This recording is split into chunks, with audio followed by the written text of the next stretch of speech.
But now let's talk about the bad guys. We're looking at how terror in the Middle East affects our safety in the U.S. As we continue our World on Edge series, here's day 2. Here to weigh in is Gillian Turner, Fox News contributor and former White House Security Council staff member to President Bush and President Obama. Gillian, welcome back. Thanks, Brian. Today we're going to focus on Yemen and Turkey. Let's start in Turkey. Okay. What's the danger there for a country that's accepting a lot of refugees? Turkey has really handled its fair share of the anti-ISIS military campaign by taking in over 2 million refugees since this crisis started unfolding. You know, a lot of Western countries have been very critical of the Turkish government lately because they haven't 100% committed to the military campaign. But they're doing things in other ways, and I think we need to give them credit for that. True, and we also have a situation where they got hit last week by a major bombing in their capital. And people look at that as a NATO ally getting hit when they supposedly are doing the right thing. Exactly. You know, more and more we're seeing that their core cities are being targeted by terrorists. First Istanbul, now Ankara, as you said. It's really right on their borders. It's inside their country now.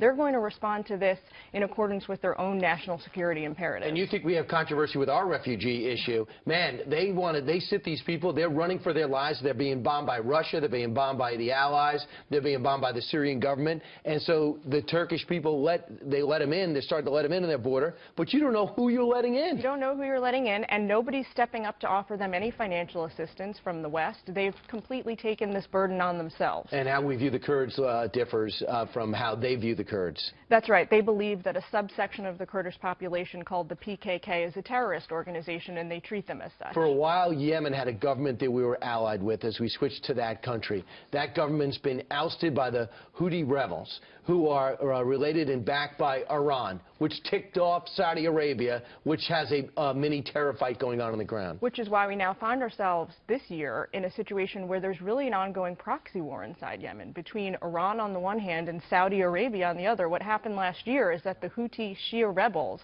came in and ousted the Sunni-backed government from power, and now there's huge political instability that terrorists are taking advantage of. So this affects us at home perhaps this way.